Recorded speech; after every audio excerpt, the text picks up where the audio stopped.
আসসালামু আলাইকুম প্রিয় দর্শক, আশা করি সবাই ভালোই আছেন। ভিডিওর টাইটেল দেখে অনেকেই বুঝতে পেরেছেন কি বিষয় নিয়ে কথা বলবো। এই ভিডিওর মাধ্যমে কিছু গুরুত্বপূর্ণ তথ্য আপনারা জানতে পারবেন, তাই পুরো ভিডিও জুড়ে আমাদের সঙ্গেই থাকুন। চলুন মূল প্রসঙ্গে ফেরা যাক। বাংলাদেশি শ্রমিকদের জন্য সুখবর দিলেন প্রবাসী কল্যাণ ও বৈদেশিক কর্মসংস্থান উপদেষ্টা ডক্টর আসিফ নজরুল। মালয়েশিয়ার স্বরাষ্ট্রমন্ত্রী সাইফুদ্দিন নওশন ইসমাইল ও মানব সম্পদ মন্ত্রী স্টিভেন সিমচি কেওয়ের সঙ্গে বৈঠক করেছে প্রবাসী কল্যাণ ও বৈদেশিক কর্মসংস্থান উপদেষ্টা ডক্টর আসিফ নজরুল। বৃহস্পতিবার 15 মে মানে চলতি মাসের 15 তারিখে মালয়েশিয়া হওয়া এই বৈঠকের পর দেশটির শ্রমবাজার নিয়ে সুখবর দিয়েছে প্রবাসী কল্যাণ উপদেষ্টা। এ বিষয়ে প্রবাসী কল্যাণ উপদেষ্টা আসিফ নজরুল নিজের ভেরিফাইড ফেসবুক আইডিতে দেয়া এক ভিডিও বার্তায় বলেন, গত বছরের শেষ মুহূর্তে মানে 2024 সালের শেষের দিকে যেসব বাংলাদেশি শ্রমিকের মালয়েশিয়া যাওয়া আটকে গিয়েছে তারা খুব শীঘ্রই মালয়েশিয়া যেতে পারবেন। সেই সংখ্যা ছিল প্রায় 17,000-এর মতো। মালয়েশিয়া তাদের ব্যাচ ভিত্তিতে নিতে রাজি হয়েছে। প্রথম ব্যাচের জন্য তারা 7,926 জনের নামের তালিকা চূড়ান্ত করেছে।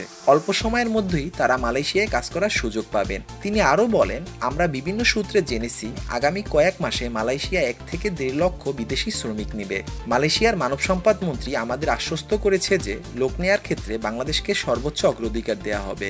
এর আগের বৈঠকে মালয়েশিয়ায় কর্মরত বিদেশি কর্মীদের, বিশেষ করে বাংলাদেশিদের নিরাপত্তা ও অবৈধ কর্মী বৈধকরণ এবং নতুন করে শ্রমিক পাঠানোর বিষয়ে গুরুত্ব দেওয়া হয়। দীর্ঘদিন বন্ধ থাকা শ্রমবাজার খোলার বিষয়টিকে মালয়েশিয়া সরকার গুরুত্ব দিয়ে দেখছে এবং খুব শীঘ্রই বাংলাদেশ থেকে শ্রমিক নেওয়ার ব্যাপারে সম্মত হয়েছে। এ সময় বাংলাদেশ থেকে কম খরচে কর্মী পাঠানোর বিষয়কেও গুরুত্ব দেয়া হয়। বৈঠকে মালয়েশিয়ায় কর্মরত বিদেশি কর্মীদের, বিশেষ করে বাংলাদেশ থেকে আসা কর্মীদের কল্যাণ ও ব্যবস্থাপনা সম্পর্কিত বিভিন্ন গুরুত্বপূর্ণ বিষয় নিয়ে আলোচনা হয়। উভয় পক্ষে শ্রমিকদের জন্য একটি নিরাপদ, ন্যায্য এবং সম্মানজনক কর্মসংস্থান নিশ্চিত করার জন্য কৌশলগত সহযোগিতা জোরদার করার বিষয় গুরুত্ব আরোপ করেন। আশা করি তথ্যগুলি আপনাদের মাঝে পৌঁছে দিয়েছি। এরপরে যদি নতুন কোনো আপডেট আসে, নতুন কোনো ভিডিওর মাধ্যমে আপনাদেরকে জানিয়ে দেব। সেই পর্যন্ত চোখ রাখুন আমাদের চ্যানেলে। এছাড়াও যদি কিছু আপনাদের জানার থাকে কমেন্ট করে আমাদের জানাবেন। এরকম আরও বিভিন্ন দেশের ভিসা সংক্রান্ত তথ্যের জন্য আমাদের চ্যানেলটি ভিজিট করে দেখতে পারেন। সাবস্ক্রাইব করে পাশে থাকুন। ভিডিওটি ভালো লাগলে লাইক, কমেন্ট এবং শেয়ার করতে ভুলবেন না।